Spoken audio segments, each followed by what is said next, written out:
Welcome to Donmar TV News Channel. Malacanang questioned the timing of Senator Manny Pacquiao's corruption allegations against the Department of Health. According to presidential spokesperson Harry Roque, Pacquiao could have asked Health Secretary Francisco Duque III during the Senate inquiry 2 weeks ago how the COVID-19 response budget was utilized. Yan na nga po yung aking sinabi, no? Kasi nanggaling na po si Secretary Duque doon sa Senado. Nag-explain na po siya doon at wala naman pong kasong naisampa matapos po yung explanation ni Secretary Duque. At hindi ko nga lang po alam kung nandun nga po siya nung nag-hearing po ang Senado at kung meron siya mga tanong na ibinato kay Secretary Duque ng mga pagkakataon na yun. The boxer turned lawmaker was not present during the upper chamber hearing on vaccine procurement on June 15, 2021. Meanwhile, in a statement, though DOH Secretary Duque is disheartened by the allegations against the agency, he expressed willingness to cooperate with any investigation on how Health Department's funds were used. The health chief stands firm that the DOH has always been transparent in relation to their fund utilization. The palace believes politics is behind the statements of the lawmaker against the Duterte administration and lets the people decide on who they want to lead the country through the 2022 elections. As expected, Malacanang comes to the defense of the Health Department amid Senator Manny Pacquiao's allegation that it's one of the most corrupt agencies in government. Presidential spokesperson Harry Roque says cabinet secretaries already answered questions about the pandemic response during a recent Senate hearing. Nag-explain na po siya doon at wala naman pong kasong naisampa matapos po yung explanation ni Secretary Duque. At hindi ko nga lang po alam kung nandun nga po siya nung nag-hearing po ang Senado at kung meron siya mga tanong na ibinato kay Secretary Duque ng mga pagkakataon na yun. Yung mga cabinet secretaries or kung hindi siya absent, he may have been preoccupied with something else. President Duterte chastised Pacquiao for claiming that his administration is more corrupt than his predecessor. Failed to prove his allegation, the president warned he'd campaign against Pacquiao because he's a liar. The boxer turned senator, who is among those leading in surveys as the country's next possible president, insisted he's telling the truth. Pacquiao wanted to scrutinize the funds used to purchase rapid test kits, personal protective equipment, and masks, among others. Though disheartened by baseless accusations, Health Secretary Francisco Duque said they're ready to cooperate with any investigation. The Justice Department-led task force against corruption has yet to receive complaints against the Health Department's COVID-19 response expenditures. The President saw the need to create a mega task force to probe all agencies plagued with corruption allegations.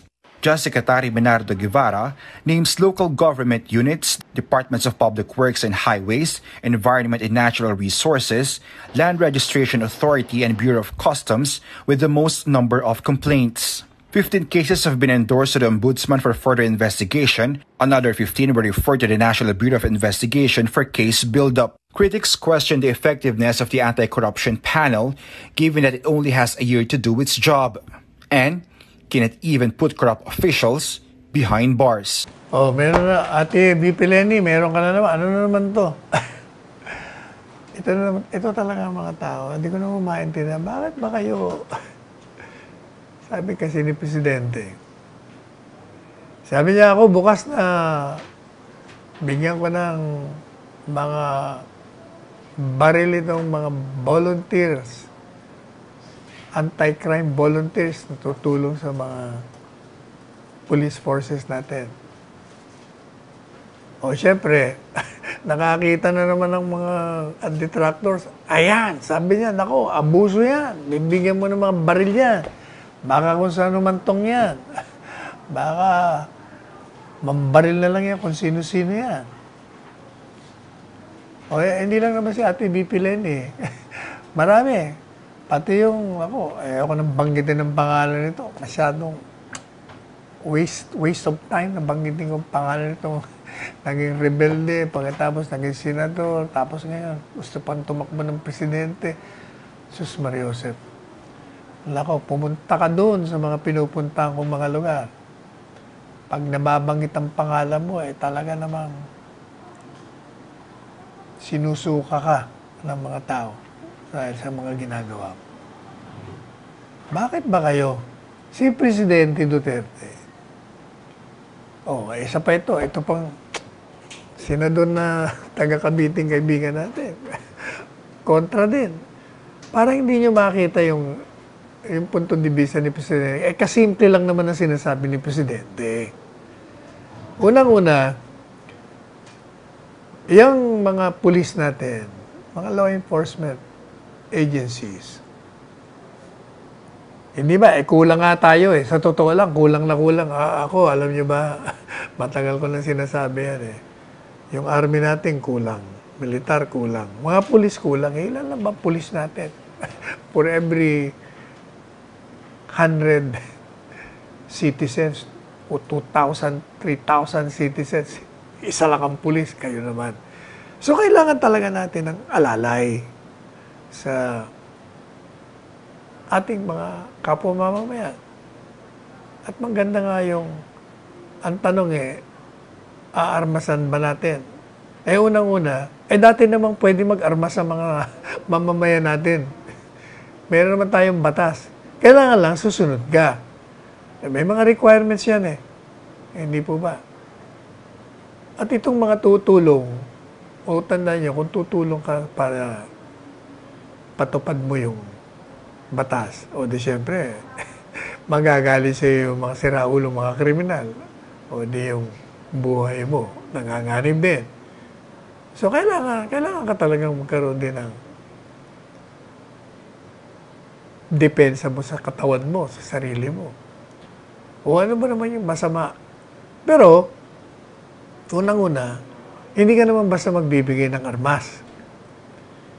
Kaya nga merong ang batas bago ka mabigyan ng lisensya, merong mga requirements. Maliban pa sa requirements, ako, ang aking pong panukala dyan, mungkahe. I-train natin, mag-training tayo. Halimbawa, meron kang mga volunteer groups. Armasan mo, di ba? Di mag-a-apply ka. Kailangan lahat ng mga palatuntunan dun sa batas na sinasa doon. Kailangan ganito, ganyan. Dagdagan pa natin. Bigyan natin ng physical, mental, psychological test. Maliban pa doon, i-training natin para turuan paano paggamit ng baril, ano ba mga rules of engagement, lahat siya. Madalit sabi, huwag nyo kagad basta kayo pag nakakita ng issue talunan kayo ng talunan Hindi basta, sa bagay, yung nga akong problema, malapit na ako kasi halalan Itong mga taong ito, lahat gusto tumakbo Huwag na kayo kasing tatakbo. Lumakad na lang kayo. Hinay-hinay lang. Talaga naman. Lahat. Pati ang Commission on Human Rights. Ako, daldal din. kontra din sila. Meron naman daw mga pulis. PNP daw is more than enough. Yan ang akala mo. Kung more than enough yan, wala ka ng krimen. Nababantayan mo lahat. Ikaw talaga. Mangyayari lang yan kung yung pagbibigay mo ng armas, basta ka lang magbibigay ng walang mga tinatawag na mga kondisyones. Ito muna ang kailangan mo dyan. Kailangan may training ka. Kailangan maayos ang pag-iisip mo. Hindi sira ulo. Ganun. Oo tayo masyado kasi. Wala. Hindi naman labag sa batas yan. Kasi nga, may batas na nga There is a law precisely to regulate the issuance of firearms. So, what is your PIB? Ano bang problema nyo dyan?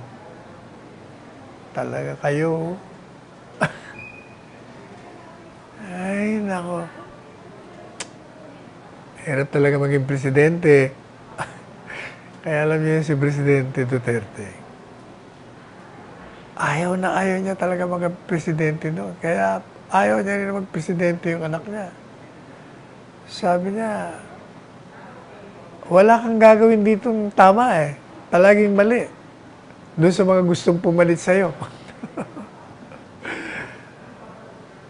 Lahat. Ito naman. Isa pa itong yung nakakulong na senadora. Kailangan daw, sundin daw ni Presidente Duterte itong si Ate BP Leni na nanghihikayat na magpabakuna. Wala ka bang radyo dyan sa selda mo? Wala ka bang dyaryo? Hindi ka ba nanonood o nakikinig sa mga sinasabi ni Presidente? Wala na nga ginawa ito kundi magpabakuna na kayo. Hindi nga ba ano na nga siya eh. Nanakot na nga siya, paresto ko kayo kung ayaw. Ano ba bang tawag mo doon? Katakot-takot na nga ng pangingikayat na magpabakuna kayo.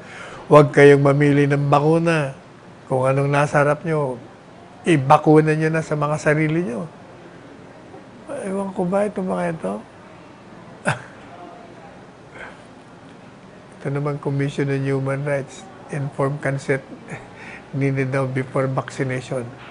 Kahit di mo sabihin niya, natural. Siyempre, kung ikaw ang babakunahan, siyempre gusto mong malaman, bakit ako magpapabakuna? Ano bang may bibigay sa akin yan? Siyempre, bibigyan mo ng impormasyon, edukasyon. Kayo talaga, ang ihilig nyo. Gawin nyo na lang kaya mga trabaho nyo. O yung mga senador, anong trabaho nyo? Maghaing kayo ng mga panukalang batas. Pag-aralan nyo ang makakabuti sa bayan. Yung Commission on Human Rights. Mang-investigation ng paglabag sa human rights. Kung ano-ano mga pinagsasabi nyo. Yung mga nasa selda naman, magpalusog kayo. At pag-aralan nyo yung mga kaso nyo para maabsuelto kayo.